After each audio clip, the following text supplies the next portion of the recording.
যদি কোনোবাই কলিযুগৰ এই আৰম্ভণিৰ সময়খিনিতে যদি ভক্তি কৰি ল'ব নোৱাৰে, আৰু এদিন জন্ম ল'ম, আৰু এদিন ভক্তি কৰিম, আৰু এদিন মই ঈশ্বৰৰ সাক্ষাৎ পাম, এইবিলাক আৰু বাদ দিয়ক, এইবিলাক আশা। এতিয়া ভকতি কৰিব গ'লে মানুহৰ কিমান কোৱা, ঠাট্টা, তিৰস্কাৰ, বংশই তিৰস্কাৰ কৰে, গাঁৱে তিৰস্কাৰ কৰে, সমাজে তিৰস্কাৰ কৰে, কিছুমানে নিন্দা কৰে। ধুতি চোলা পিন্ধি গ'লে দৰকাৰ হলে আপুনি যেনেকে তেনেকে গুচি যাওক, চিনেমা চাই ফুৰক, কোনেও একো নকয়। ভাগৱত অনুষ্ঠানত আহিলে নিন্দা কৰা মানুহ এতিয়াৰ পৰাই আছে ভক্তি অনুষ্ঠানত। গতিকে সেইকাৰণে প্ৰভুসকল, এতিয়াই যদি আমি ভক্তি নকৰো, ইয়াৰ পিছত আহি আকৌ এদিন ভক্তি কৰিম, আকৌ এদিন তেনেকুৱাকে ভাল হ'ম, এইবিলাক আশা বাদ দিয়ক। এতিয়া যি আছো, এই জন্মতে যাতে আমি ঈশ্বৰক প্ৰাপ্তি হ'ব পাৰো। যদি এই জন্মতে যদি ঈশ্বৰ প্ৰাপ্তি নহয়, কেৱল খাওঁ পিও মস্তি কৰো, খোৱা পিয়াটো জানে কি পিব লাগে, আৰু মস্তি কৰাটো কেনেকুৱা, বোকাত নাচি নাচি ডেন্স কৰা, এইটোৱে মস্তি বুলি ভাবি থাকে।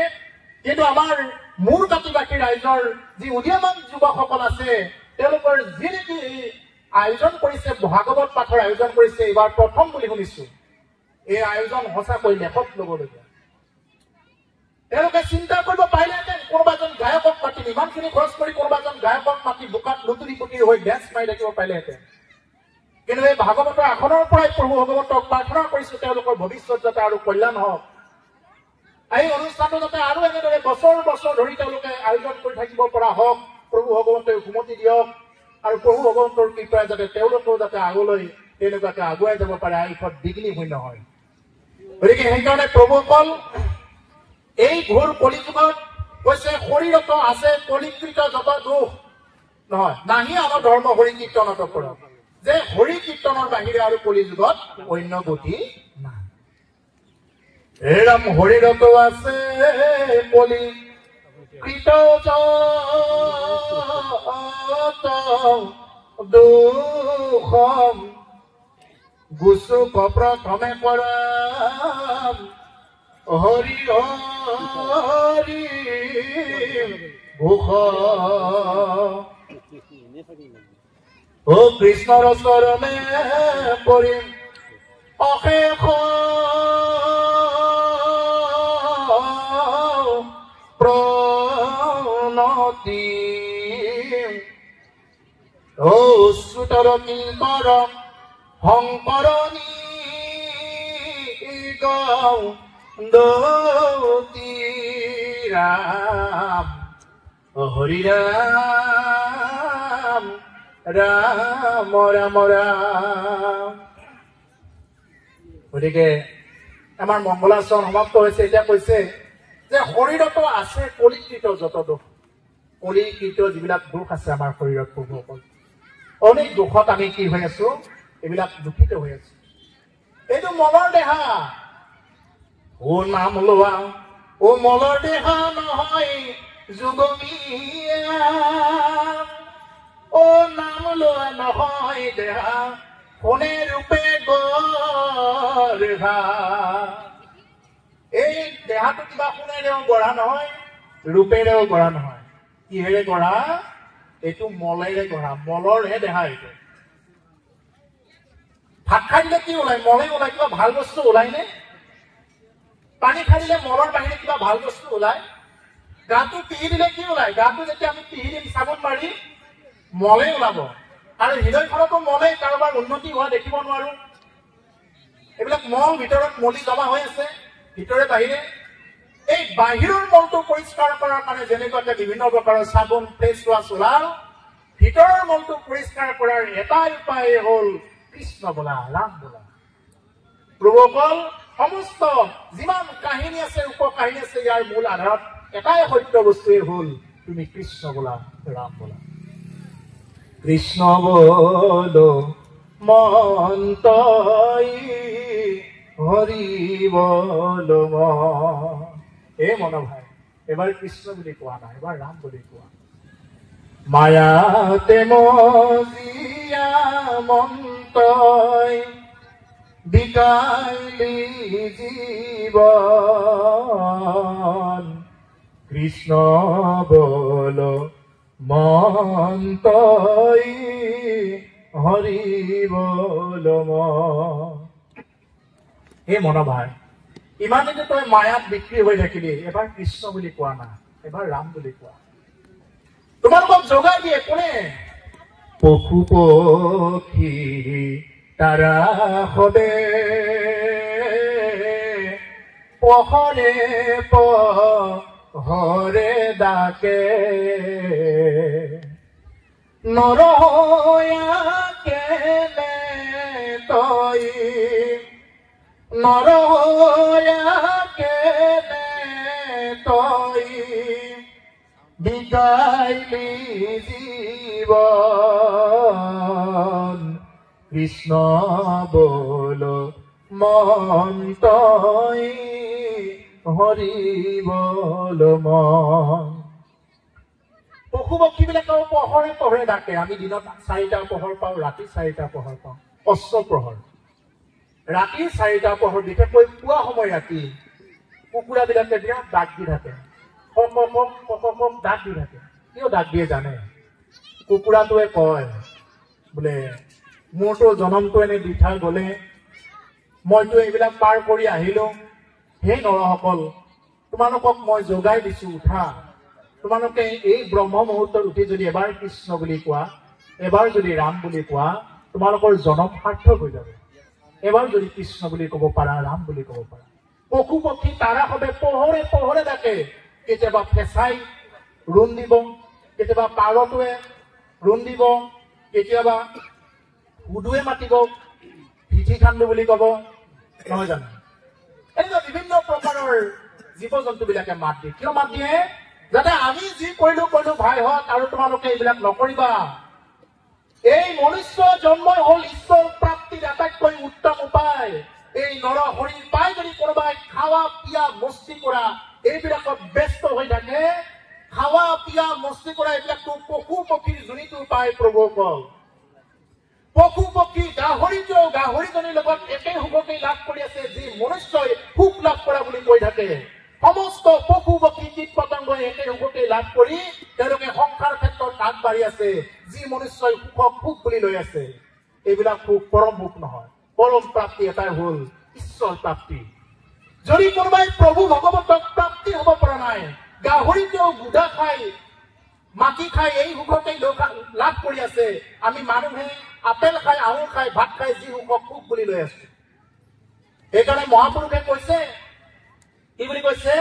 যে যিমানবিলাক পশু পক্ষী আছে, এই সমস্ত পশু পক্ষীৰ ভিতৰত মনুষ্য শৰীৰ হ'ল একমাত্ৰ উত্তম উপায়। মনুষ্য শৰীৰ হৰি সেৱাৰ যোগ্য কেৱল মনুষ্য তনু জ্ঞানী পুৰা হৰি গুণ গাই বুলি কৈছে। কেৱল হৰি গুণ গাই পুৰা। গতিকে যিমানবিলাক জীৱ জন্তু আছে, এই সমস্ত জীৱ জন্তু বিলাকৰ মাজতো, পশু শৰীৰৰ মাজতো কি আছে? গৰম পানী ন?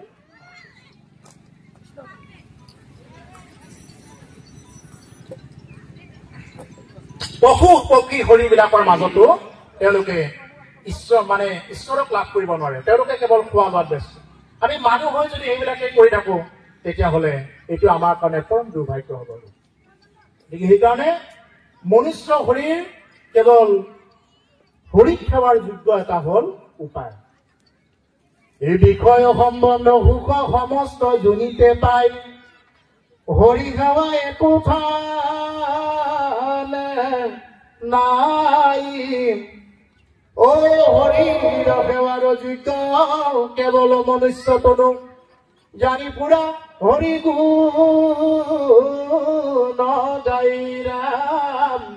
ও জানি পুৰা হৰি গুণ গাই। জানি কি কৰা তুমি? হৰি গুণ গাই পুৰা, নাৰায়ণ নাৰায়ণ কৰি পুৰা। যি নাম ভাল লাগে নাম লৈ পুৰা। গুৰুৰ মাধ্যমত যি নাম প্ৰাপ্ত হৈছে নাম লোৱা। কাৰণ বিষয় সম্বন্ধীয় ভোগবিলাক সমস্ত যোনিতে যিহেতু আছে, গতিকে বাপ বান্ধৱ ভাই ভাতৃ সমস্ত জনা এতিয়া কৈছে যে আমাৰ শৰীৰটো যিহেতু মলৰ শৰীৰ, মলমতী মনুষ্য, গতিকে এই মলমতী মনুষ্যৰ এটাই উপায় আছে যে তুমি কি কৰা? হৰি হৰি ভোগ কৰা। এতিয়া ডাঙৰ কথা ক'লে, কৃষ্ণৰ চৰণে কৰি অশেষ প্ৰণতি, ভগৱন্ত পুৰুষৰ চৰণত অশেষ প্ৰণতি কৰি মোৰ কৃপালু গুৰুজনা মহাপুৰুষে কি কৰিছে? অচ্যুতৰ কিংকৰ শংকৰ নিগৰিতে তেওঁ প্ৰণাম কৰিছে। কি বুলি পৰিচয় দিলে? অচ্যুতৰ কিংকৰ। কিংকৰ মানে কি? চাকৰ। তেওঁ নিজকে চাকৰ বুলি কৈছে। আৰু আমাৰ মানুহে কিবা অকণমান জানিবহে লাগে। এওঁ ক'লে মইনো কিয় শুনিম? এওঁ নাম দিছে দৰকাৰে তেওঁ তালিয়েই নবজায়। এওঁ নাম গাইছে মই কিয় তালি বজাম? অকণমান কিবা জানিবহে লাগে। এওঁ ভাগৱত পাঠ্য কৰিছে মই কিয় শুনিম? দৰকাৰে তেওঁ উঠি যাব। এজন গুৰুৱে মুখখন চায়ে চিনি পায়, অভিজ্ঞতাৰ ফালৰ পৰা মুখখন চায়ে চিনি পায় কোনে কেনেদৰে কি হিচাপত শ্ৰৱণ কৰি থাকে। এইটো গুৰুসকলৰ এটা পবিত্ৰ মাহাত্য। আৰু যাৰ কাৰণে মহামুনিন্দ মহন্ত সূত্ৰে এই শেষত বহি থকা সূতক দায়িত্বভাগ দি থৈ গৈছিলে। কোনে শুনি আছে কোনে শুনা নাই এইটো গুৰুসকলে নিৰ্ণয় কৰিব পাৰে। যি কি নহওক প্ৰভুসকল, মহাপুৰুষ গুৰুজনাই এতিয়া ক'লে যে মই কিংকৰ। কিংকৰ মানে হ'ল চাকৰ। কাৰ চাকৰ? প্ৰভু ভগৱন্তৰ চাকৰ বুলি ক'লে। আৰু আমি কি বুলি নিজকে জনা বুলি ভাবি থাকো। আমিও সেইকাৰণে প্ৰভু ভগৱন্তৰ ওচৰত আমি কি কৰিব লাগে? দাস হ'বৰ কাৰণে চেষ্টা কৰিব লাগে। মাধৱ পুৰুষে কি বুলি কৈছে? অ মই মোৰ সমতি নজানো তাৰ বাইৰা দাস হুয়া তজু হেৱা নকৰিলো হৰি হৰি হৰি হৰিয়ে ঐটো ঘূৰাই ৰাধৰ চিকিৎসা নাইৰা ও হৰিয়ে ঐটো ঘূৰাই ৰাধৰ চিকিৎসা নাইৰা কিমতে ভকতি কৰিব তোমাক হৰি হৰি হৰি হৰিয়ে মই মোৰ সমতি নজানো তাৰ উপায়। কিমান আত্মলঘিমাৰে কৈছে কথাখিনি নেকি? মাধৱ পুৰুষে ইমান তেওঁ গুৰু সেৱাৰ মাধ্যমত যি পালে তাৰ মূল সত্যটো নামঘোষাত দি থৈ গৈছে। প্ৰভুসকল নামঘোষাত তেওঁ কৈছে, নামঘোষাত আৰম্ভণি তেওঁ মানে এই কথাখিনি দি থৈ গৈছে যে মই গুৰু সেৱা কৰি যিবা সত্য পালো এই সত্য বস্তুৱে মই নামঘোষাত মই লিপিবদ্ধ কৰিছো। নামঘোষাত প্ৰতিটো শব্দ মাধৱ পুৰুষে গুৰু সেৱা কৰি প্ৰেক্টিকেল কৰি যি পাইছে এই দিছে নামঘোষাত। সেইকাৰণে এজন ভকতৰ কাৰণে নামঘোষা অধ্যয়ন কৰাটো বহুত প্ৰয়োজন, প্ৰেক্টিকেল। আৰু এই নামঘোষাত মাধৱ পুৰুষে এনেকুৱাকৈ কৈছে মই মূঢ়মতী নজানো তাৰক মূৰ্ঘমতী মূৰ্খমতী কি বুলি কৈছে। আৰু কি কৰে এই পদটোত? হে প্ৰভুসকল, জীৱনত সমস্ত বেমাৰৰ চিকিৎসা পাবা বুলি কৈছে। জ্বৰ হলে চিকিৎসা আছে, কাহ হলে চিকিৎসা আছে, মূৰৰ বিষ হলে, পেটৰ বিষ হলে, হাত ভৰি ভাগি চিকি গলেও কিবা নহয় কিবা এটা চিকিৎসা আছে। যদি কোনোবাই মনুষ্য জনম পাই যদি কোনোবাই কৃষ্ণ নাম নললে, শৰণ নললে, হৰিৰ ওচৰত শৰণাপন্ন নহল, এই ঘোৰ অপৰাধৰ চিকিৎসা নাই বুলি কৈছে। জীৱনত সকলো বেমাৰৰ চিকিৎসা আছে। দাস হুয়া তজু সেৱা নকৰিলো হৰি হৰি হৰি হৰিয়ে ইটো ঘোৰ অপৰাধৰ চিকিৎসা নাই। এই ঘোৰ অপৰাধ বুলি কৈছে। এই ঘোৰ অপৰাধৰ আৰু কেতিয়াও কোনো ডক্টৰে চিকিৎসা কৰি দিব নোৱাৰে। গতিকে সেইকাৰণে প্ৰভুসকল মোৰ কৃপালু গুৰুজনাই যি নেকি এই ভাৱেৰে কৈছে যে কিংকৰ বুলি আমিও যাতে উপাধিবিলাক যি আছে আছে, কিন্তু ঈশ্বৰে যাতে আমি দাস হবৰ কাৰণে চেষ্টা কৰো। হে প্ৰভু, তোমাৰতো দাস আছে, তোমাৰতো চাকৰ আছে, তোমাৰ চাকৰৰো চাকৰ আছে, চাকৰৰো চাকৰ আছে। এনেকুৱা যাতে চাকৰো চাকৰ হৈ থাকিব পাৰো এইটোকে কৃপা কৰা। কাৰণ তোমাৰতো ডাইৰেক্ট চাকৰ হবৰ কাৰণে আমাৰ এইখিনি অভিজ্ঞতাও নাই প্ৰভু, এইটো আমি ক'ব লাগে। আমাৰতো এইখিনি অভিজ্ঞতা নাই প্ৰভু, এইখিনিও সাধনা নাই যে তোমাৰ আমি ডাইৰেক্ট দাস হ'ম। কাৰণ মোৰ কৃপালু গুৰুজনে ডাইৰেক্ট দাস বুলি কৈছে, তেওঁতো চাকৰ বুলি কৈছে, কিন্তু আমিতো তেওঁৰ চাকৰ হবৰ কাৰণে সক্ষম হোৱা নাই এতিয়ালৈকে। গতিকে সেইকাৰণে হে প্ৰভু, তোমাৰ চাকৰ চাকৰ চাকৰ হৈ যাতে থাকিব পাৰো এইটো মানে চিন্তা কৰিব। বৰপেটা যিসকলে গৈছে, বৰপেটা সত্ৰৰ লগত যিসকল মানে জড়িত বা তেনেকুৱা গৈ থাকে তেওঁলোকে বুজি পাব কথাটো। যি উপাধিয়ে নহওক তাৰ মানুহবিলাক প্ৰায়বিলাকে দাস লিখে। প্ৰভুসকল যিমানবিলাক বিদ্যুৎ পুৰুষ আছে চবে দাস উপাধি লিখে। নাৰায়ণ দাস ঠাকুৰ এটা, মথুৰা দাস, এনেকুৱা চবে দাস উপাধি লিখে। তুলসী দাস, এইবিলাক ব্ৰাহ্মণ পুৰুষ, কিন্তু তেওঁলোকৰ দাস লিখে, কোনো চক্ৰৱৰ্তী কিবা কিবি গোস্বামী এইবিলাকত ভুল মাৰি নাথাকে। আচল বিলাকে কি বুলি লিখে? দাস লিখে, উপাধি দাস।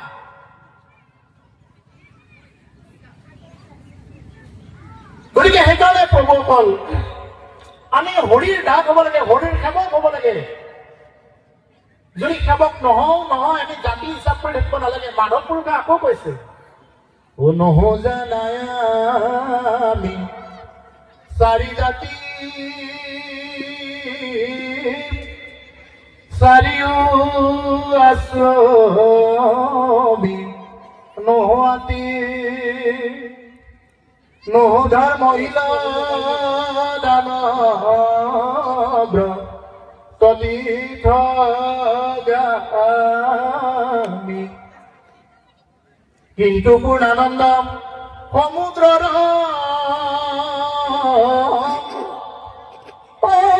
গোপী ভৰ তাপদ কমলৰ দাসৰু দাস টানুদা হবৈ আমি দাসৰু দাস টানুদা হবৈ আমি। কিমান ধুনীয়াকৈ কৈছে। যাৰ নেকি জাতিক লৈ অহংকাৰ কৰি নাই তেওঁলোকক কৈছো, অহংকাৰ কৰি লাভ নাই। জানা আমি চাৰি জাতি, আমি কোনো চাৰি জাতিও নহয়, আমি কোনো চাৰি আশ্ৰমী নহয়, ব্ৰহ্মচৰ্যীও নহয়, গাৰ্হস্থীও নহয়, বানৱস্থীও নহয়, সন্যাসীও নহয়। কিন্তু হে প্ৰভু ভগৱন্ত, গোপী ভৰ্তা পদ কমলৰ যি নেকি গোপী ভৰ্তা, গোপী ভৰণ পোষণৰ দায়িত্ব লৈছে প্ৰভু ভগৱন্তই। গোপীসকলে কি কৰিছিলে? গোপীসকলেতো কোনো একো নাজানে আৰু তেওঁলোকে কেৱল ঈশ্বৰক স্বামী হিচাপত পাব খুজিছে, ঈশ্বৰক ভাল পাই মানে আমি তেওঁক ভাল পাব লাগে তেনেকুৱা। যদি স্বাৰ্থ ৰাখি ভাল পোৱা যায় কিন্তু তেওঁ লোভ নিদিয়ে, বিনা স্বাৰ্থভাৱে ডাক দিলে মানে আমি যদি ডাকি দিওঁ, আমি যদি মাতো, তেতিয়াহ'লে প্ৰভু ভগৱন্তই কৃপা কৰিব, যেনেদৰে গোপীসকলক কৃপা কৰিছিল। আৰু সেইজন গোপী ভক্তা পদ কমলৰ দাসৰো দাস টানো দাস কৰিলো আমি, তেওঁ যাতে দাসৰো দাস এনেকে হৈ থাকিব পাৰো প্ৰভু, এইটোকে কৃপা কৰিবা, এইবুলি ঈশ্বৰ পুৰুষৰ ওচৰত আমি গুৰুসেৱা কৰিবলৈ প্ৰাৰ্থনা কৰিব লাগে। আৰু প্ৰভু অকল গুৰুসেৱা আমি কৰিব লাগিব, আমি যিসকল শৰণাপন্ন ব্যক্তি হৈ আছো। গুৰুসেৱা নকৰিলে এইটো জানি থাকক কেতিয়াও ভক্তি হোৱা নাই। আপুনি যিমান দিনৰে শৰণ প্ৰাৰ্থী নহওক কিয়, আপুনি শৰণ ভজন নহয়, আমি যিমান মহন্তই নহওক আৰু কিবাই নহওক, যদি ডেইলি একটাই মনৰ গুৰুসেৱা নকৰে, অন্তত গুৰুসেৱাৰ মাধ্যমতে মাধৱ পুৰুষে নামঘোষা লিখিছিলে, কালজয়ী শাস্ত্ৰৰ নামঘোষা। গতিকে গুৰুসেৱা যিয়ে নকৰে তেওঁ প্ৰেক্টিকেল নহব, এইবিলাক কেৱল মুখে মুখে চলি থাকিব। কাৰ্যক্ষেত্ৰত হব লাগিলে গুৰুসেৱা কৰিবই লাগিব। গুৰুৰ পৰা যি পাই আছে এইবিলাক কি কৰিব লাগিব, তেওঁলোকে মানে এইবিলাক কৰিব লাগিব। ৰাতিপুৱা গধূলি নাম স্মৰণ কৰিব লাগিব। নাম, এটা জীৱ এটা আত্মা যদি ইয়াৰ পৰা বৈকুণ্ঠলৈ যাব লগা হয়, কি লাগিব? নাম লাগিব। নাম পাৰিলে নহয়। যেনেকৈ আমাৰ ইয়াৰ পৰা যদি তেজপুৰলৈ যাব লগা হয়, নিচাবাৰীলৈ যাব লগা হয়, কি লাগিব? নাম। ধন নালাগিব জানো? ধন কি ধন? এই হিচাপ কৰা ধনটো লাগিব। আমাৰ এইটো জগততহে এইটো হিচাপ কৰা ধনটো লাগিব। কিন্তু যেতিয়া এই দেহটো ইয়াতে পৰি থাকিব, এই দেহটো যেতিয়া যাব লাগিব ঊৰ্ধ্বমুখে, তেতিয়া কি কৰিব লাগিব? তেওঁৰ সেই ধনটো লাগিব। কি ধন? নাম ধন লাগিব। আন ধন নলয় নাম ধন বিনা জয় ৰঘুৰানন্দন হে ৰাঘৱ জয় ৰামে জয় ৰঘুৰানন্দন। নাম ধন নালাগে, কি লাগে? নাম ধন। নাম ধন দিয়া মোক কিনা বনমালী, হে বনমালী মোক তোমাৰ নাম ধনেৰে কিনি লোৱা প্ৰভু। আমাৰ ভকতে কি সকলোৱে নহয় দেই, আপোনালোকৰ ইয়াত নহব পাৰে, বহুতক দেখাব। তামোল পান এযোৰ দিলে, প্ৰভু মোক ধনং দেহি বিদ্যাং দেহি পুত্ৰং দেহি মনোৰমা ভাজ্যাং দেহি, নাইটোৰ ঘৰতে ধৰি থাকে, মোৰ একোৱেই নাই। প্ৰভু জীৱনত কি পাইছে এইটোক লৈ নাচায়, কি পোৱা নাই এইখিনি বস্তুক লৈ মানুহে বহুত গুৰুত্ব দিয়ে। এইটোৱে হল মানুহৰ জীৱনৰ আটাইতকৈ দুখৰ কথা। ভগৱন্তই আমাক কি দিছে এইটোক লৈ আমি কেতিয়াও নাচাওঁ। কি পোৱা নাই এই বস্তুটোক লৈ মোৰ গৰম কৰি ৰাখো। আৰু আমাৰ আটাইতকৈ দুৰ্ভাগ্য দুখৰ কাৰণটোৱে হল এইটো এতিয়া কৈ আছিলো নাম ধৰণৰ কথা আমাৰ এটা জীৱ এতিয়া ইয়াতে বিজ্ঞানৰ ভাষাত ইয়াতে টপস্ফেয়াৰ টেটস্ফেয়াৰ আয়নস্ফেয়াৰ ৰেডস্ফেয়াৰ মেছস্ফেয়াৰ এনেকুৱা কিছুমান স্ফেয়াৰ আছে তৰপ আছে কিছুমান এইবিলাকৰ ওপৰত কি আছে ভূৰ পিছত ভুৱ জন মহ তপ সত্যলোকৰ ওপৰত কি আছে বৈকুণ্ঠৰো তলপ আছে গতিকে এটা জীৱ যেতিয়া বৈকুণ্ঠলৈ গুচি যাব লগা হ'ব তেতিয়া সেই জীৱটোৱে কিমানখিনি নাম ধন কামাই কৰিব লাগিব ইয়াৰ পৰা বিশ্ৰামাইলৈ যাবলৈ যেনেকুৱাকে এই ধনটো লাগে এটা আত্মা ঊৰ্ধ্বমুখী হ'বলৈ কিন্তু সেই ধনটোৱে লাগিব নহ'লে কিন্তু ইয়াতে ভ্ৰমি থাকিব লাগিব আগত কোৱাৰ দৰে পুনৰূপী জনমম পুনৰূপী মৰণম পুনৰূপী জননী জঠৰে শয়নম পুনৰবাৰ জননীৰ জঠৰাকে প্ৰৱেশ কৰিবলগীয়া হ'ব যদি কোনোবাই নাম ধন কামাই নকৰে যদি তুমি শুনি থাকিলা যদি হাতে কামে একো নকৰিলা নাম উচ্চাৰণ নকৰিলা একো হোৱা নাই এইবিলাক আজি আৰম্ভ কৰি দিয়ক নাম কেৱল নাম খাওঁতে শুওঁতে উঠোতে বহোতে মহাপুৰুষে এনেকুৱা সিদ্ধান্ত দিয়া নাই যে তুমি অমুকতহে নাম ল'ব পাৰিবা অমুকত নোৱাৰিবা য'তে আছে ত'তে নাম স্মৰণ কৰক নাম যি নাম ভাল লাগে আপোনাৰ যদি আপুনি যদি গুৰু ধৰিছে গুৰুৱে আপোনাক যি নাম দিছে বীজ নাম জপ কৰক আৰু যিসকল শৰণ নলোৱা আছে শৰণ নললেও অন্তত কৃষ্ণ কৃষ্ণ বুলি কৈ থাককচোন এনেই কৃষ্ণ কৃষ্ণ কৰকচোন আপোনাক এই আসনৰ পৰা গেৰাণ্টি দি কৈছো আপুনি আজি গৈ অন্তত সন্ধিয়া ঘৰত গৈ 25 মিনিটৰ পৰা 30ৰ ভিতৰত এনেকুৱা এটা মানে বাস্তৱভাৱে আপুনি প্ৰেক্টিকেলি পাব 25ৰ পৰা 30 মিনিট একেৰাহে কৈ থাকিব কৃষ্ণ কৃষ্ণ ৰাম ৰাম ৰাম ৰাম ৰাম ৰাম যি ভাল লাগে আপোনাৰ যি ভাল লাগে যি নাম ভাল লাগে আপোনাৰ সেই নাম জপ কৰিব পৰম ব্ৰহ্মক সাক্ষাৎ লাভ কৰিব পাৰিব এইটো হ'ল নামৰ মাহাত্ম্য আছে নে নাই চাব এবাৰ প্ৰেক্টিকেল কৰি চাব লাগে গতিকে নাম উচ্চাৰণ কৰিলে দেহত বহুত ধৰণৰ শক্তি এটা লাভ হয় ভগৱন্তই কেনেকুৱা কৃপা কৰিব এইটো যিসকলে লয় তেওঁলোকে বুজি পায় ভগৱন্তৰ কৃপা গতিকে সেইকাৰণে প্ৰভুসকল আমি যাতে নাম লওঁ নামে খাৰ নাম বাহিৰে আৰু বেলেগ গতি নাই হেন জানি এতিয়া আমি এই চেপ্টাৰ ইমানতে সমাপ্ত কৰিছো যিহেতু ব্যাখ্যা কৰি থাকিলে বহুত দীঘল হৈ যায় আপোনালোকে আমনিটো পোৱা নাই বাসকল আনসকল